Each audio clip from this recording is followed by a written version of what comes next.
Is Commissioner Decker? Okay, good. Good.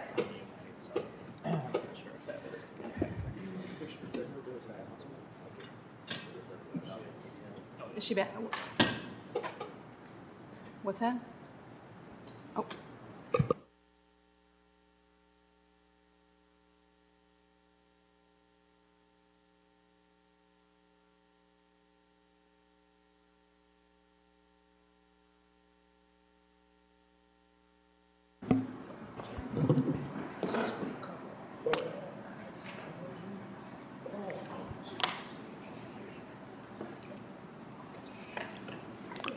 Well, hello to my colleagues. It's so nice to see everybody again. And we'll go ahead and get started here, opening up this Kalamazoo City Commission Committee of the Whole meeting for Monday, September 16th, 2024.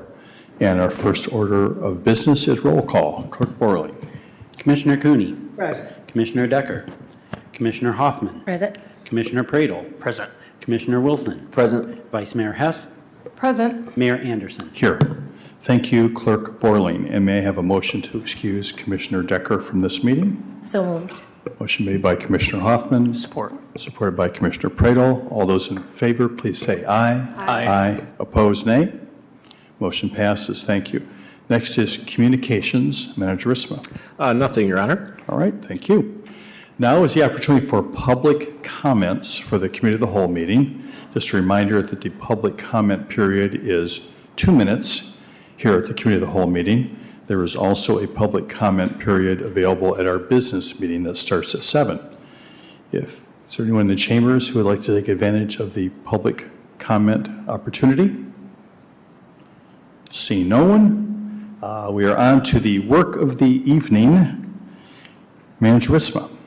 Well, thank you, Your Honor. And this item on F1 is a presentation by Discover Kalamazoo, Executive Director Jane Ghosh. And Jane, you're more than welcome to come up. I know that we've had some traumatic events over the last few days, especially in the downtown area, and recognizing that the seriousness of that, and my heart goes out to the victims and families and all of that. This is something we talked about whether to continue with this presentation or not, and we felt it was important to share with everyone the work that Discover Kalamazoo has done around placemaking and promoting this area. So I just wanted to put that out there that we do recognize the tragedies and all of that, and how important it is to be addressing that. But we really wanted to give Jane an opportunity to share what's a good product for Kalamazoo. So Jane. Thank you very much. Pleasure to be here tonight with you all. So I only have one topic on the agenda today, which is our new Discover Kalamazoo advertising campaign. That said, after I go through the campaign, if anyone has any questions on any other topic, I'd be delighted to talk with you and take this opportunity. So within that advertising campaign, I'm going to share 3 things. The first is what we want to communicate to out-of-town visitors and residents, so you'll hear more about that. The second is how we're going to communicate that. That's really our advertising campaign. So what we call kind of the consumer-facing piece of this, the advertising campaign, is the second section. And then we'll talk a little bit about where we're communicating it in our media plan and next steps. So first, the reason we're doing this is to increase visitor spending in Kalamazoo County. The latest year we have figures for is 2022, where visitor spending in Kalamazoo County was almost $700 million and supported 9% of county jobs. So that visitor spending, is very important. And the objective of this campaign is to continue our great track record of growth in visitor spending and to increase that further. Our target audience for the work is adults within a 4-hour drive of Kalamazoo, excluding Kalamazoo County. So you can see in that image to the right, kind of the white area is the area that we don't really target Kalamazoo County and then within about a 50-mile radius, because we don't consider them necessarily visitors. They could be coming, just to see family. They might even work in Kalamazoo County, really, when you're within that radius. What we want to accomplish is to convince people to make Kalamazoo a trip destination Alternatively, to encourage people who are driving through to stop and enjoy Kalamazoo County, then hopefully come back for a future visit. We know that a lot of people drive, we're in a wonderful position at the crossroads of two major interstates, as well as obviously the Amtrak service. A lot of people come through Kalamazoo. We want to convince them to stop. Even if they stop once, we're confident that they'll be back. That's the objective. The first thing we needed to figure out is, okay, we know who we want to talk to, we know what we want to accomplish. What do we need to say to them to accomplish that goal? And we also recognized that what Discover Kalamazoo communicates, we can't do it in isolation. We have partners who are also have things to communicate, and we need to do it in conjunction with them. So we got a group together that included the City of Kalamazoo, represented by Mr. Chamberlain behind me. We had the Kalamazoo County representative, with someone from Western Michigan University, someone from Southwest Michigan First, and then someone from the Kalamazoo Downtown Partnership. We got all together because we know that whatever we say about Kalamazoo County needs to be true for all of us. We don't want one part of us saying something about Kalamazoo that's not true for the rest. So that team together went through a very long and I would say very in-depth process to figure out what should that positioning be, what should we say. In total, through that process, we talked to 342 people. We did insight interviews, like one-on-one interviews. We talked to stakeholders, we did roundtables, we did focus groups, and ultimately we did a quantitative survey. We made sure along the way that we were talking to a diverse group of residents and visitors, both within the city of Kalamazoo, outside the city of Kalamazoo, all across the county. And we had really great representation, not just from a diversity standpoint, but of organizations who wake up and think about this all the time, who are always thinking about what makes Kalamazoo such a special place. That representation across the county, I'm very proud of the next two slides. We, in our quantitative survey, talked to someone from literally every township, village, and city within Kalamazoo County, which is not an easy feat. And we had great representation from a racial diversity standpoint as well. So we really did get a broad range. And as a result of all of that work, we came up with what we thought was a winning positioning or concept for how to talk about Kalamazoo County. And we developed it in two ways. One, facing visitors, people who do not currently live here, not residents, and then another facing residents. So this was the visitor concept. The headline was Cool, Comfortable Kalamazoo. In Kalamazoo County, you'll find a unique and exciting city vibe, but with the comfort of warm people, an easygoing pace of life, and truly beautiful countryside. When you visit Kalamazoo, you can go for a hike in the morning, grab lunch and a beer at Bell's Brewery, catch a show at the historic State Theater at night, all without spending more than 30 minutes in your car. Downtown Kalamazoo offers nearly infinite things to do, unique shops, affordable, award-winning restaurants, and exciting venues that host nationally recognized acts. Just minutes from downtown, you'll find breathtaking nature with endless opportunities to hike, bike, camp, kayak, and ski. And Kalamazoo is home to unique cultural institutions that you can easily enjoy, including the Smithsonian-affiliated Air Zoo and the Kalamazoo Institute of Art, home to works by Edward Hopper, Andy Warhol, and more. In Kalamazoo, you get to enjoy big city excitement with a twist of easygoing comfort. So that is our positioning for visitors. It's a little bit different for residents because we know that residents care about different things than visitors. And so you'll see some differences, but it's largely the same. The first paragraph is the same. The second paragraph, the first thing that's discussed, and this is to represent all of Kalamazoo County. But even recognizing that not everyone in Kalamazoo County can benefit from the Kalamazoo Promise, we learned how important the Kalamazoo Promise is as a point of pride for everyone who lives in Kalamazoo County.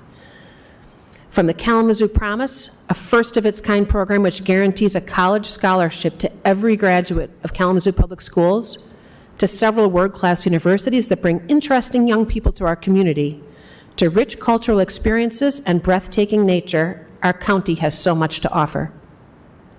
You'll see the same point about downtown Kalamazoo and the other things. And then plus, for those who call Kalamazoo home, we offer a cost of living that was rated the lowest of any region in the U.S., according to the 2022 Cost of Living Index.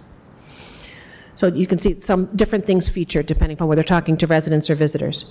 So we put that concept into a quantitative test. we knew that the RTB here, sorry, stands for reason to believe. We knew that this concept, we could swap different things out in different situations. So for example, when it talks about a hike and going to Bell's, what we're really trying to communicate is there's a diverse range of exciting activities that are easily accessible.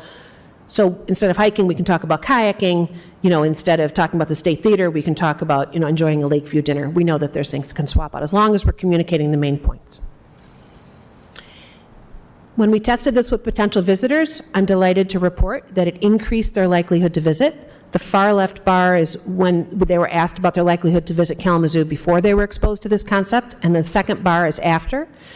And we also tested it against the idea of, yes, there really is a Kalamazoo, which was the closest we had to, prior, positioning for Kalamazoo County.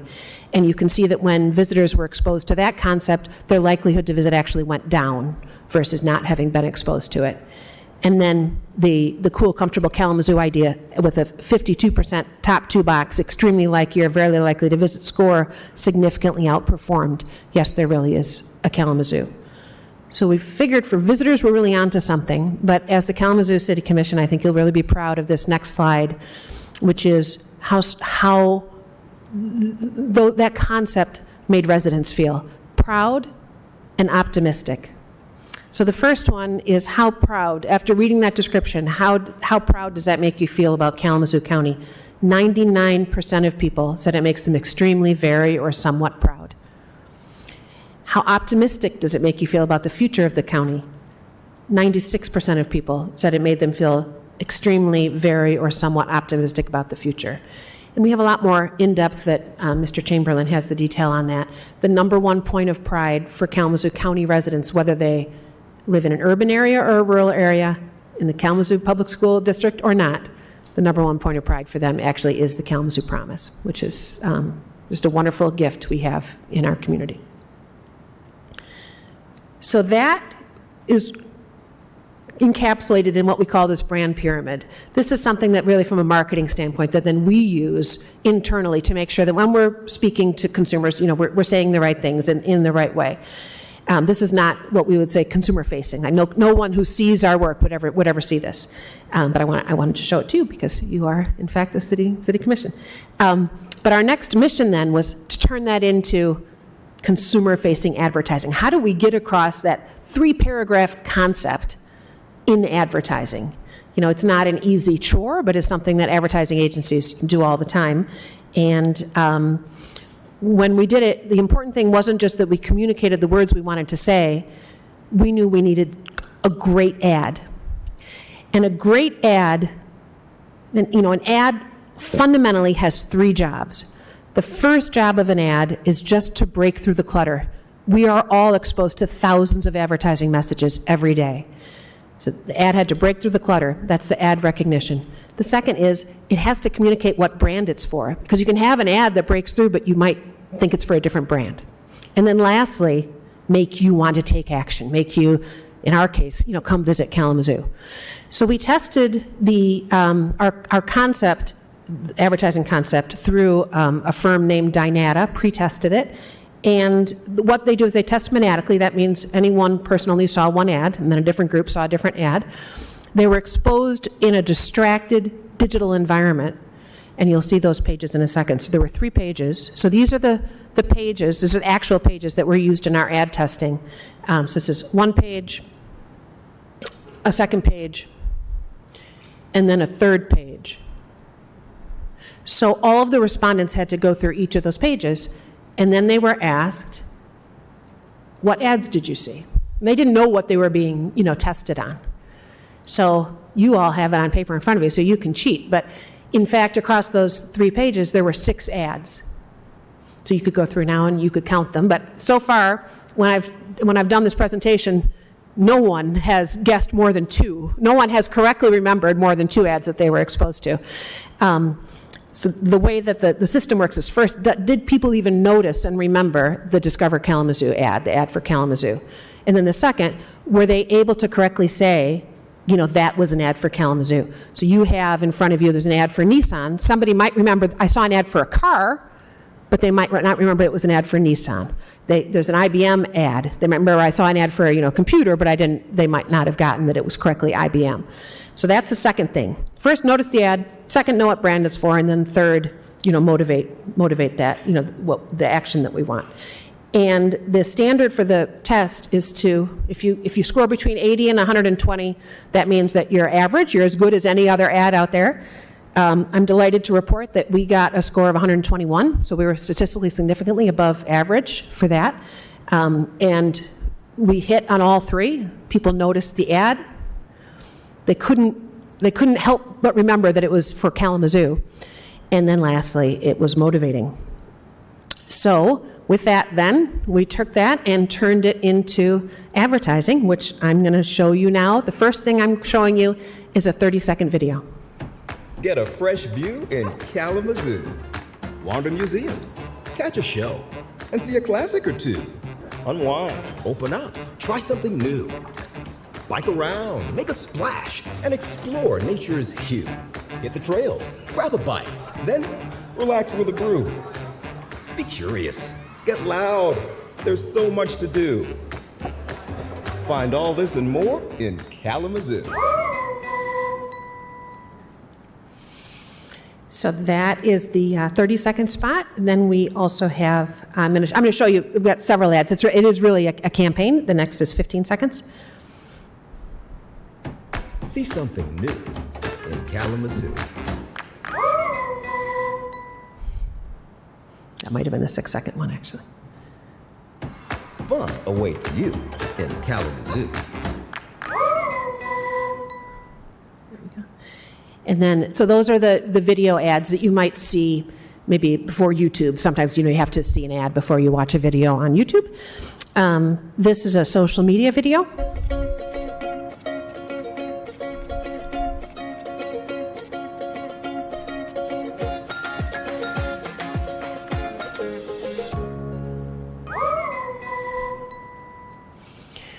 I think that last video is from Oberon Day, if any of us recognize it, the last image there. So most social media videos are consumed without the audio on, which is why we didn't have a voiceover there for that.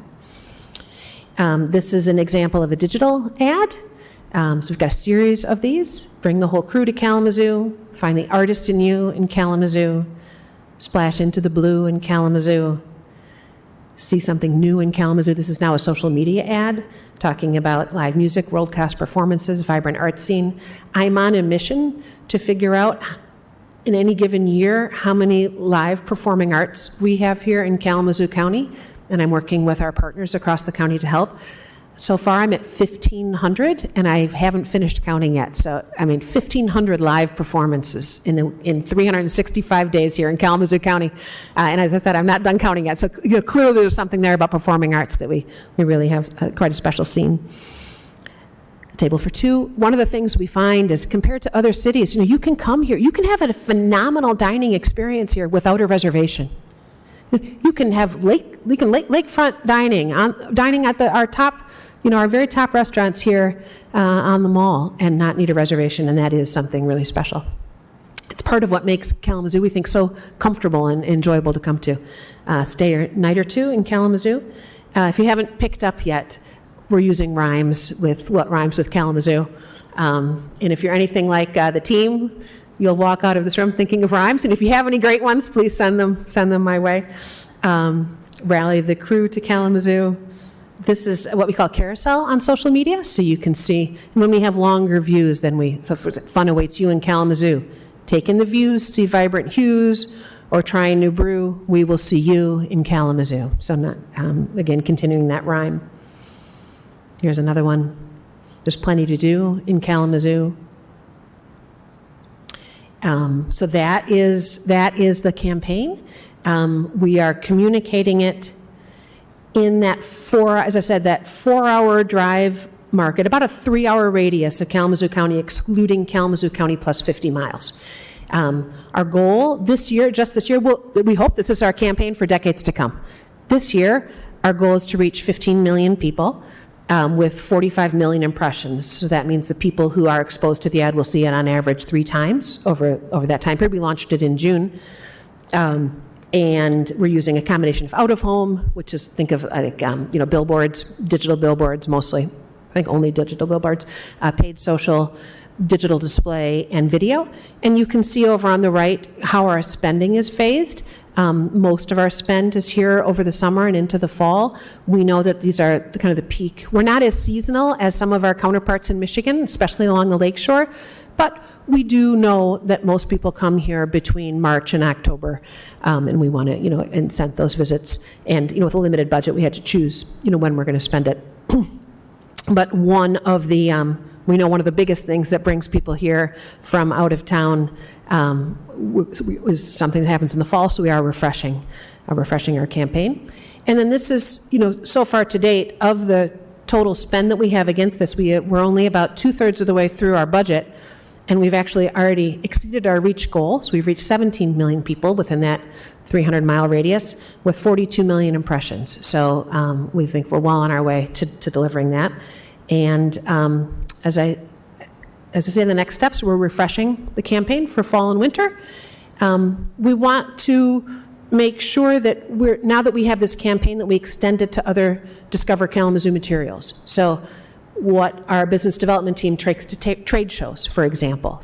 We're also on some online platforms for meeting and sports event planners to make sure that, because those meeting and sports event planners, many of them do live in this 300-mile radius, and they're going to be exposed to it, as just consumers of media, and we want to make sure that they're making the link between themselves as potential visitors as well as event planners.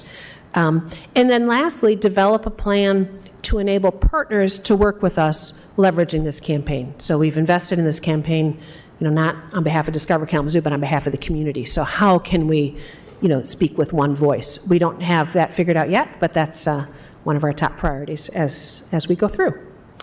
And lastly, when I mentioned, one of the big activities that draws people in the fall, go Broncos. We just had our first home game this weekend, and Broncos were very successful. We know that home football games absolutely bring people to Kalamazoo. I'm very excited that Athletic Director Bartholomew is really thinking about how we can have more home games in the future years in Kalamazoo County, because that absolutely brings people in. And this ad, we just started it maybe 2 weeks ago. It's already one of our best performing spots, which is not a surprise. So with that concludes the presentation, and I'm happy to take any questions you might have. Thank you so much for being here and for awesome work that you're doing. Questions from Commission? Vice Mayor? Sure. Jane, thank you for that. Appreciate it. And it's kind of a catchy little thing, and I do find myself wondering what rhymes with zoo. How soon can we see the efficacy of this campaign? Like, how far out are you going to go before we see numbers coming in? Or, do we have a 1-year goal, 2, 5-year goal, so on? Yep. The best way to measure the effectiveness of it is going to be in the visitor spending data that we get from the state. So the Pure Michigan team at Travel Michigan, part of MEDC, they commission a company called Tourism Economics, which calculates visitor spending not just for the state, which they just announced this past week, actually. The state as a whole in 2023 grew by 7%, but then they do county-by-county breakdowns. We don't even have our 2023 numbers yet, and we're sitting here in September. So that's going to be a lagging indicator of our success. That's going to be the best measure of our success, but it's going to take a long time till we get that. So in the short term, I think the best way is going to be based on hotel night demand, room night demand, because we get that on a monthly basis. And, there's many things that go into that. It's not just the ad campaign. I'm happy to report that we've had 3 very good months of hotel room night demand, and hopefully the ad campaign was a factor of that. Correlation is not causality necessarily. Similarly, another place where we've really seen a spike has been on organic web searches for Kalamazoo. So when I learned in my days in corporate America, because we had the resources to test this, that ad engagement with digital ads, like whether you click on an ad or like an ad or whatever, actually is not correlated with ad effectiveness. So prior to this, I worked in food, packaged goods, so we could know the ads that cause people to click, are they the same ads that are causing people to go to the grocery store and buy the products? And the answer actually was no. that there's really not a correlation there. So we don't want to rely on just which ads are getting the clicks and so forth. But organic search is a little bit different, because that means that somewhere they saw the ad and then they started to think, maybe I might like to come to Kalamazoo. And so the organic, the traffic to Discover Kalamazoo website from organic searches since we began the campaign is up 17% versus that same period year ago. So we think that's again, we don't know for sure what's driving that, but we think it's a good indicator. Thank you for that. And, we've heard around the Discover Kalamazoo advisory board meetings that, people don't move somewhere where they haven't visited. Mm-hmm. And so your work is integral to the well-being of this community. Yeah. And I appreciate your leadership in Discover Kalamazoo. We are just leaps and bounds ahead of anywhere. So wow. I would want to visit Kalamazoo if I didn't already live here. Thank you. Thank you. Thank you, Commissioner Hess. Other questions? Commissioner Prado? Hey, Jane, thanks for being here tonight in your presentation. I was just wondering if you have any research that shows when you look at the totality of all the visitors, how many people are kind of making a spur-of-the-moment decision to either pull off at an exit or just say, hey, what should we do this weekend? Let's make a day trip to Bell's, versus people who are here in a planned fashion, like maybe to visit a family or friend, or we're a part of an actual vacation plan, or here for a conference. Are you able to deduce those differences and figure out how people are making decisions to visit? Right. We haven't done that research since 2017. Okay. So on the one hand, we don't think that changes a lot. 2017 is a long time ago. It's expensive to do that research, so we haven't put the money there versus other places.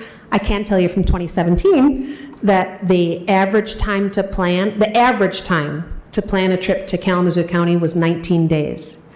So that includes people who maybe knew they were coming here for a conference 6 months ago, and those who did exactly what you're saying, which is I don't have anything to do this weekend, how about we go to Kalamazoo? So across all of that, it's 19 days, and there's people in each of those buckets that you described. Most visits to Kalamazoo County are leisure visits. Obviously, we have a team that's working really hard to get the meetings and events here, and many of those meetings and events would be considered leisure visits. So, for example, the National Street Rod Association is here this weekend. People are going to be coming from around the country for that. Those would be considered leisure visits. But even among that, the number one reason here is still to see family and friends. So, and I think those have the best potential to be spontaneous. And we do believe that Kalamazoo County residents can be our best ambassadors. So we hope that while residents aren't going to necessarily see this campaign yet, we don't have a plan for talking to residents yet, that they can still, take pride. We love that work that we did shows that the messages that we have are the same messages that help county residents feel pride in their community. We hope that pride will encourage them to, when they want to get together with friends and family, you can go to where they are, you can meet in the middle, or you can invite them here, and we really want to encourage people to invite them here. Yeah. I know last time you were here, you were sharing some statistics about like the Placer AI software you use to track kind of epicenters or things that tend to bring the most people or trends in traffic and whatnot to the county. Have you noticed any kind of outliers or changes in the last year since we saw you or talked to you that are kind of notable or interesting in terms of I remember last time you were talking about how like June Jubilee weekend, where it's the art fair and Pride Fest and whatnot, was like one that was a major one. Football games are a major one. But are there any other things that stick out to you? One that surprised me, and maybe it's not going to surprise you, I don't know, was St. Patrick's Day. So the St. Patrick's Day, March 16th, was one of the best days for foot traffic downtown. And there was a huge St. Patrick's Day, bar crawl.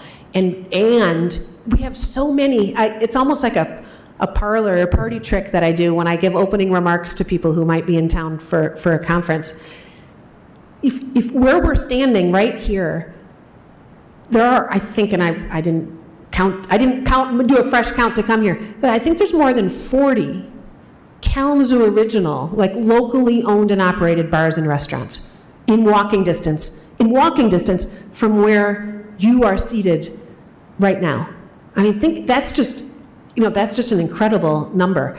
And when people come here, if they're going to come to Kalamazoo, they want to do something uniquely Kalamazoo. They're not interested in, Olive Garden, and whatnot. They want to do, uniquely Kalamazoo things.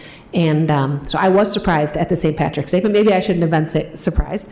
The Jumpstart weekend that you mentioned, the first weekend in June, absolutely did phenomenally well. And I'm excited to see what the first home football game did. I'm very bullish on that. Very bullish indeed. Yeah. Cool. Thank you. Mm-hmm. Yes, Vice Mayor Hess. Sure, one more question, Jane. You mentioned the Street Rod Festival. Can you tell us a little bit about that? And how many visitors do we actually expect to come into Kalamazoo County coming soon? And you will notice them all through the town. Yes, you will. So the street rods, they start arriving on Wednesday, but you'll really see more and more coming on Thursday.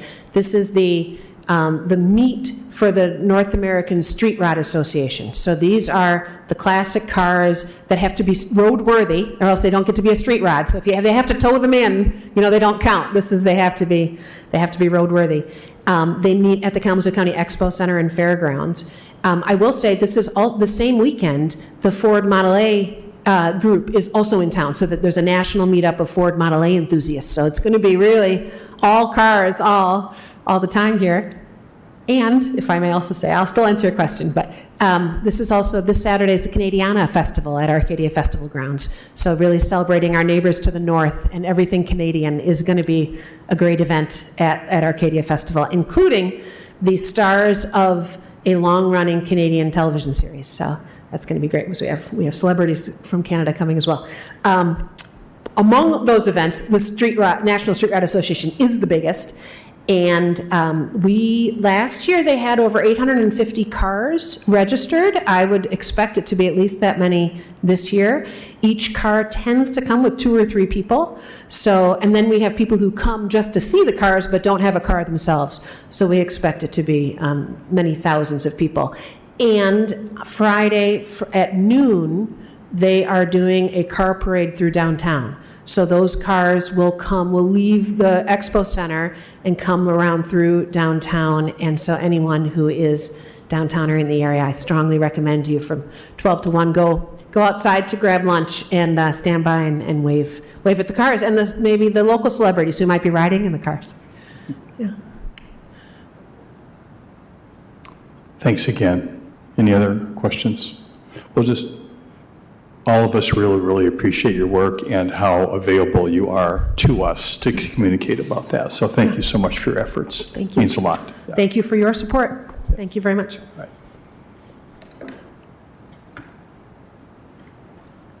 So we do have another topic for our committee of the whole here, and that topic is being presented by our city attorney's office. Attorney Leal, do you want to start this off? Sure. Thank you, Your Honor. I'd like to turn this over and present Assistant City Attorney Sarah Van Hefty, who will give this presentation and answer questions for the Commission. Thank you. Welcome. Thank you. Good evening. So my name's Sarah Van Hefty. I am one of the Assistant City Attorneys in the City Attorney's Office. I'm here tonight because we are bringing 2 ordinance amendments. They're being offered for first reading tonight at the 7 o'clock meeting. And so we just wanted the opportunity to explain what we're bringing forward for the first reading and to answer any questions that you may have about those 2 amendments. And so the first amendment that is up in the agenda is an amendment to Chapter 36, Article 10. And what this is, it's to add a section to this chapter. Chapter 36 is the traffic code, and Article 10 specifically deals with pedestrians in the traffic code. The proposed amendment is to add a section that would address pedestrians in work zone areas. In the city, there is a lot of construction and road projects going on, and there isn't anything on the books in the ordinances or in the state statutes that really address a situation when a pedestrian may travel through a work zone area. So what we're proposing is to add an ordinance that would address that type of situation. And so this is the ordinance that we are proposing to bring forward. It would go under Chapter 36. It would be an added section, Section 290. Section A, what we're really trying to get at is encompassing any situation where a pedestrian could stand, stop, walk, just travel through a work zone area, whether it's on a skateboard, bicycle, scooter, anything where you're traveling through a work zone area. Subsection B, what this means is a violation shall be processed in accordance with Section 3625. This means that this is a civil infraction. Section 3625 really just states that any ordinance in Chapter 36 is a civil infraction unless stated otherwise. And so trying to keep it consistent with the chapter and with the other sections, we would like to keep this ordinance a civil infraction as well. Section C defines what a work zone area is. What we're focused on here is really a highway, a street where there's construction, repair, maintenance, any work that's being performed or it's closing a lane of traffic. So this wouldn't apply to a sidewalk or anything that's open for pedestrian passage. This is really just an area that's closed. It's designated as a work zone. We're trying to prevent a situation where a pedestrian's going to pass through a closed work zone area. The reason for this is it's dangerous. It's dangerous to the pedestrian. It's dangerous to a motorist who's trying to navigate through the area. And it's dangerous to a construction crew who's working in the area and they're not looking for a pedestrian that's not supposed to be in that specific area. And so really it's just a safety concern. It's not addressed, and so this is something that we are bringing forward to add to Chapter 36. The second amendment that's being offered for a first reading tonight is to amend Chapter 22, Section 19, and that's something that addresses impeding passage. Currently, Section 2219 prohibits impeding pedestrian or vehicle passage on a sidewalk or street, but it doesn't address bicycles. When the ordinance was originally drafted, bicycles weren't as big of a deal as they are now. The city's gone through a lot of effort to add bike lanes, to expand the bike lanes, and even though the bike lane's a part of the road, a bicycle doesn't fit under the definition of a vehicle, so it's kind of a gray area that's not addressed as the ordinance is currently written. The proposed amendment wouldn't substantially change the current ordinance, but it would expand the scope. And really, we're just trying to add bike lanes into the scope of that ordinance to prohibit impeding passage of a bike lane, of a bicycle in a bike lane. And so this is the red line draft just to show what we're proposing be changed. So we're looking to add bicycle to the definition, add it to the ordinance. And then we're looking to change, the reason to change place open to the public to a public place is just because public place is already defined in Chapter 22. And because it's already defined, we're just trying to stay consistent with the chapter. It would make it clearer going with what's already been defined in the chapter. Also, we're looking to change tend to hinder or impede to could hinder or impede. Again, this is really just for clarification. It's a little clearer saying it could hinder or impede versus it tends to hinder and impede. The reasoning for changing this is also a safety concern. A bicyclist traveling down the bike lane isn't necessarily looking for a pedestrian. If there's a pedestrian in the area, it's dangerous for the pedestrian, it's dangerous for a bicyclist. As you can see from this ordinance, it does require a warning before it is a violation. So it isn't until a person refuses to stop impeding the traffic where this would become a violation. Because there's that warning and because this is part of Chapter 22 where the majority of the ordinances are misdemeanor offenses, this is something that we're proposing stay a misdemeanor.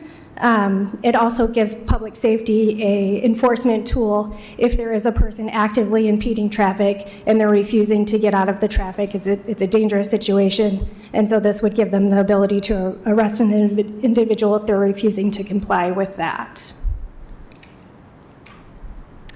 Are there any questions? First of all, I just want to say thank you very much for coming here and presenting this. Questions, commissioners, on these two ordinance adjustments, I guess I would say. Questions? Commissioner Prater. Thank you so much for being here in your presentations. I was wondering in regards to either of these recommendations, are these based on, are there real life examples that have happened per se in the last year or two since the bike lanes have been happening, or there have been excessive areas of construction where we've seen firsthand that this would have been beneficial, or is this more just anticipating because of the increase of bike lanes and because of the added construction we're seeing, just to try to proactively prevent issues from happening? It's a little both. There have been situations where just walking through downtown, going back and forth from court, I've witnessed people walking through a work zone area, and whether they're just trying to get a shortcut or go around. So I've noticed it being out and about in the community, but it's also something that we're trying to prevent a future injury or any liability on the city's part. It's really just trying to keep our citizens safe. Second question for you, in terms of anytime something like this happens, I know this would take effect, I believe, 10 days after adoption, should we adopt it. How do we make sure that we communicate this to the public to make sure people know about these changes so they're aware, so that both that they hopefully avoid breaking the law in this regard, but also maybe if they can help somebody else avoid doing so? How do we communicate these in most instances? So it would go through 2 readings, and then it would be 10 days after that second reading. The impeding passage ordinance does already require a warning. So if somebody is impeding passage, they would be given a warning, asked to leave the area, stop impeding traffic. And so they would be able to get a warning from that. We would recommend public safety also give warnings on Chapter 36, the addition, because it is not something that is well known now. So if we can give warnings for a certain period of time to make sure that people are aware that this is something that we have brought forward, that's something we would recommend. Gotcha. Yeah, and I apologize to it. What I meant was more. I could have worded it better, but what I meant is, like, how do we make sure that the general public at large knows that there's a change in our laws, basically? I'll let Mike respond. Yeah. So we would definitely get the word out through social media, and then, as was mentioned, word of mouth via our officers, ambassadors, everyone who comes in contact with the public. So we'll certainly do a blast of this out there. Thank you, Manager Ritzman. Other questions?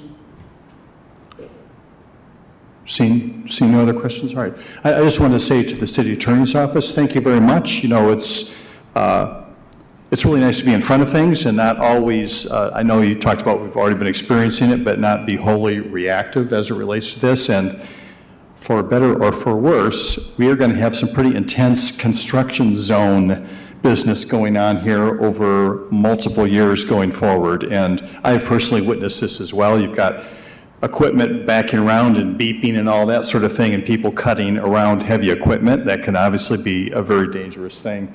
And now we have a new world where we literally have stoplights and bike lanes, whether you talk about this side or this side here. So that's also part of our traffic area, and really was not nearly as defined a year ago as it is now. So I appreciate incorporating that and thinking about that in advance. So thank you very, very much for your work on this. Thank you.